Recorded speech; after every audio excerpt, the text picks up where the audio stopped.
안녕하세요 여러분. 건강한 식탁을 위한 여러분의 동반자입니다. 쌀이라고 하면 어떤 이미지가 떠오르시나요? 우리나라 사람들의 주식, 매일 먹어도 안전한 식품이라고 생각하시는 분들이 대부분일 텐데요. 하지만 정말 그럴까요? 매일 먹는 쌀도 잘못 먹으면 문제가 될 수 있다는 사실 알고 계셨나요? 특히 백미만 계속 드시는 분들이라면 오늘 내용을 꼭 끝까지 들어보시기 바랍니다. 먼저 쌀의 부작용부터 살펴보겠습니다. 가장 큰 문제는 바로 혈당 급상승입니다. 백미의 혈당 지수는 무려 73으로 상당히 높은 편이에요. 이는 설탕과 비슷한 수준인데 백미를 많이 드시면 혈당이 급격히 올라가면서 인슐린 분비가 과도하게 늘어날 수 있습니다. 특히 당뇨병이 있거나 혈당 관리가 필요한 분들에게는 치명적일 수 있어요. 또한 쌀에는 아미로펙틴이라는 성분이 들어있는데 이 성분이 소화되면서 포도당으로 빠르게 전환되어 혈당 스파이크를 일으킬 수 있습니다. 두 번째 문제는 비타민 B1 결핍입니다. 쌀을 도정하는 과정에서 쌀겨와 배아가 제거되면서 비타민 B1이 대부분 사라져버려요. 비타민 B1은 탄수화물을 에너지로 바꾸는데 꼭 필요한 영양소인데 백미만 계속 드시면 이 비타민이 부족해져서 각기병에 걸릴 위험이 있습니다.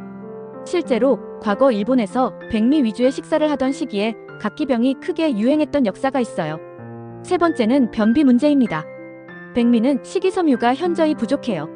현미에 비해 식이섬유가 무려 6분의 1 수준밖에 안 됩니다.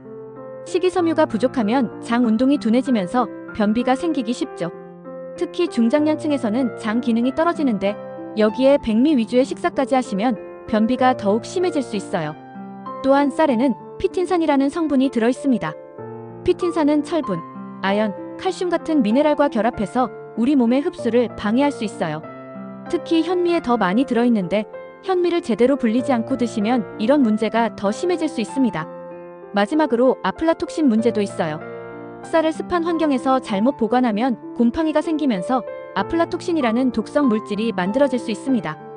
이 물질은 간에 손상을 줄 수 있는 발암물질로 알려져 있어요. 이제 쌀을 어떻게 조리하고 보관해야 하는지 알아보겠습니다. 먼저 쌀 씻기부터 제대로 해야 해요. 많은 분들이 쌀을 박박 문지르면서 씻으시는데 이렇게 하면 쌀알이 부서지면서 전분이 많이 나와 밥이 질어질 수 있습니다. 찬물에 쌀을 넣고 살살 저으면서 2회에서 3회 정도만 헹궈내는 것이 좋아요. 물이 너무 맑아질 때까지 씻으면 오히려 영양소까지 빠져나갈 수 있거든요. 물의 양도 중요합니다. 백미의 경우 쌀과 물의 비율을 1대 1.2 정도로 맞춰주세요. 현미라면 1대 1.5 정도가 적당해요. 현미는 백미보다 단단해서 더 많은 물이 필요하거든요. 그리고 현미를 드실 때는 최소 3시간 이상, 가능하면 6시간 정도 불려두시는 것이 좋습니다. 이렇게 하면 피틴산도 어느 정도 제거되고 소화도 훨씬 잘 돼요. 밥을 지을 때는 처음에 센 불로 끓이다가 물이 끓기 시작하면 약한 불로 줄여서 15분 정도 더 끓여주세요. 그 다음 10분 정도 뜸을 들이면 완성입니다. 압력밥솥을 사용하시면 더 간편하지만 가능하면 일반 솥을 사용하시는 것을 추천해요.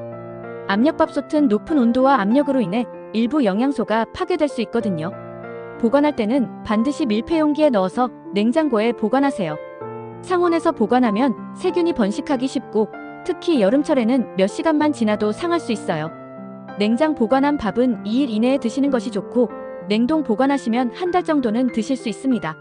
쌀 자체의 보관도 중요해요. 쌀은 직사광선을 피해서 서늘하고 건조한 곳에 보관해야 합니다. 습도가 높으면 곰팡이가 생길 수 있고 온도가 높으면 벌레가 생기기 쉬워요. 쌀통에 보관할 때는 마늘이나 계피를 함께 넣어두시면 벌레를 예방할 수 있습니다. 그리고 쌀을 한 번에 많이 사지 마시고 한 달 정도 드실 양만 구매하시는 것이 좋아요.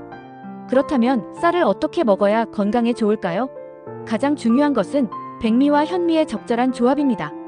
갑자기 현미로만 바꾸시면 소화가 어려울 수 있으니까 처음에는 백미 7에 현미 3 정도로 시작해서 점차 현미 비율을 늘려가시는 것이 좋아요.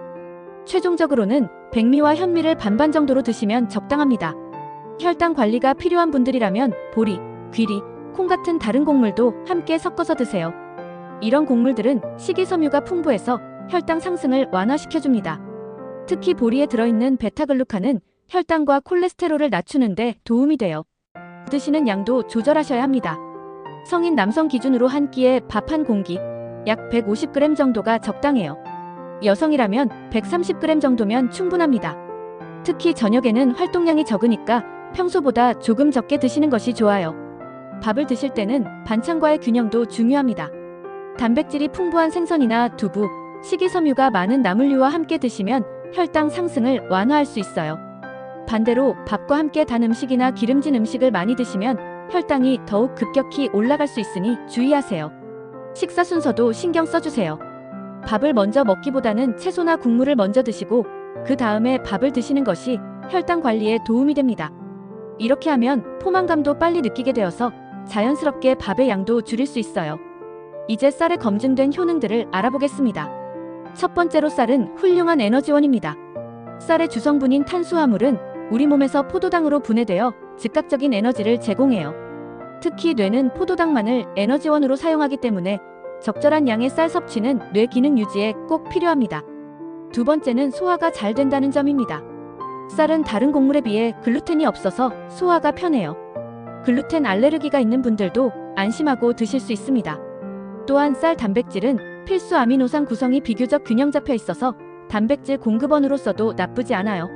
세 번째는 현미의 경우 풍부한 영양소를 제공한다는 점입니다. 현미에는 비타민 B군, 비타민 E, 마그네슘, 아연, 셀레늄 같은 다양한 영양소가 들어있어요. 특히 감마오리자놀이라는 성분이 들어있는데 이 성분은 콜레스테롤을 낮추고 항염 작용을 하는 것으로 알려져 있습니다. 네 번째는 식이섬유 효과입니다. 현미나 잡곡밥에 들어있는 식이섬유는 장 건강에 도움이 돼요. 장내 유익균의 먹이가 되어서 장내 환경을 개선시키고 변비 예방에도 효과적입니다. 또한 식이섬유는 포만감을 높여서 체중 관리에도 도움이 될 수 있어요. 다섯 번째는 항산화 효과입니다. 특히 흑미에는 안토시아닌이 풍부하게 들어있어서 강력한 항산화 작용을 해요. 이 성분은 세포 손상을 막고 노화를 지연시키는 데 도움이 됩니다. 정미에도 프로안토시아니딘 같은 항산화 성분이 들어있어요. 여섯 번째는 혈압 조절 효과입니다. 현미에 들어있는 마그네슘과 칼륨은 혈압을 낮추는 데 도움이 돼요. 특히 마그네슘은 혈관을 이완시켜서 혈압을 안정시키는 역할을 합니다. 다만 이런 효과를 보려면 정제되지 않은 현미나 잡곡을 꾸준히 드셔야 해요. 마지막으로 면역력 강화 효과도 있습니다. 쌀에 들어있는 아연과 셀레늄은 면역 기능을 유지하는 데 중요한 역할을 해요. 특히 현미에 들어있는 피틴산은 부작용도 있지만 적절한 양에서는 항암 효과도 있는 것으로 알려져 있습니다. 하지만 이런 효능들을 제대로 얻으려면 백미보다는 현미나 잡곡을 선택하시는 것이 좋아요.